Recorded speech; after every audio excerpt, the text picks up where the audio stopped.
નમસ્કાર, સૌનું સ્વાગત છે। આજે આપણે એક એવા વિષય પર વાત કરવાના છે જે આપણા બધાના રોજના જીવન સાથે જોડાયેલો છે અને એ છે ગ્રાહકના અધિકારો।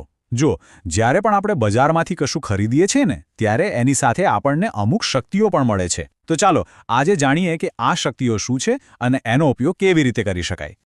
અચ્છા, એક વાત પર વિચાર કરીએ।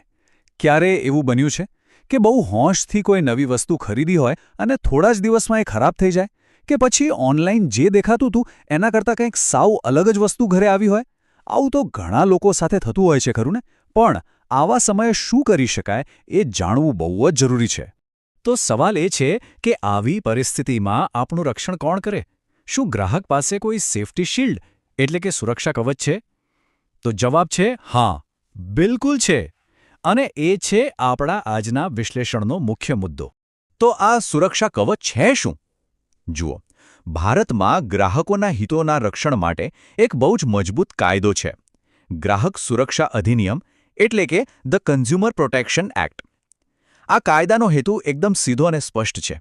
વેપારીઓની કોઈ પણ ખોટી રીતરસમ હોય, છેતરપિંડી હોય કે પછી ખામીવાળો સામાન હોય, આ બધાની સામે ગ્રાહકોને રક્ષણ આપવું। સાચું કહું તો આ જ છે આપણું અસલી સુરક્ષા કવચ।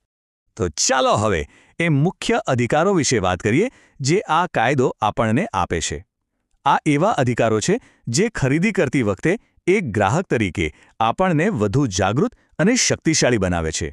સૌથી પહેલો અને કદાચ સૌથી મૂળભૂત અધિકાર એ છે સુરક્ષાનો અધિકાર। આનો સીધો મતલબ એ છે કે આપણે જે પણ વસ્તુ કે સેવા ખરીદીએ એ આપણા સ્વાસ્થ્ય કે જીવન માટે ખતરનાક ના હોવી જોઈએ।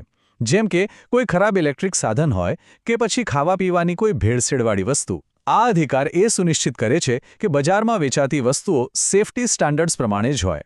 એના પછી આવે છે માહિતી મેળવવાનો અધિકાર।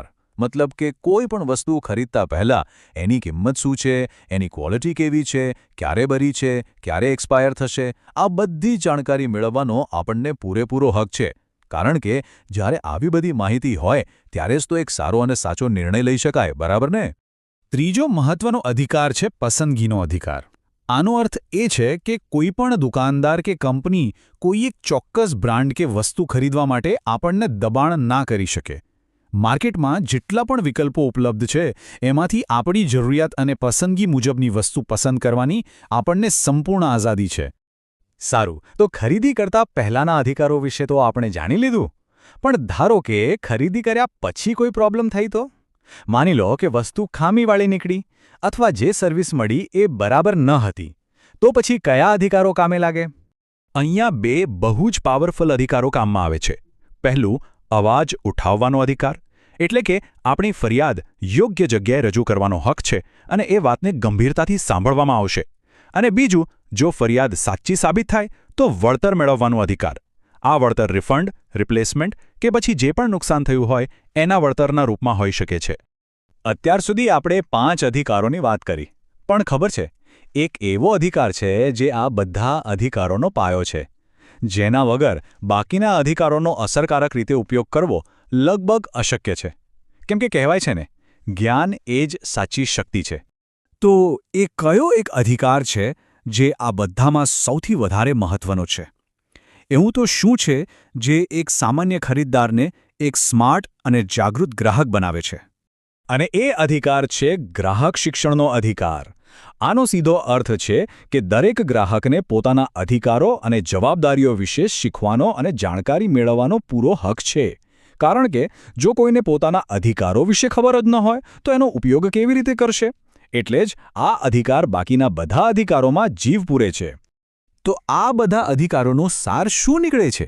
સાર એ છે કે ગ્રાહક તરીકે અસલી શક્તિ ખરેખર આપણા હાથમાં જ છે। બસ એ શક્તિનો ઉપયોગ કેવી રીતે કરવો એ જાણવાની અને સમજવાની જરૂર છે।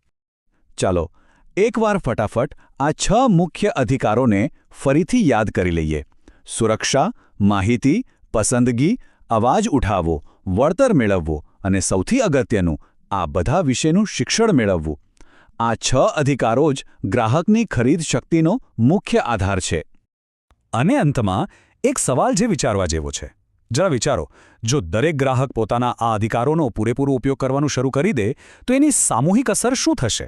આનાથી આખું બજાર વધુ પારદર્શક, વધુ જવાબદાર અને વધુ ન્યાયી કેવી રીતે બની શકે?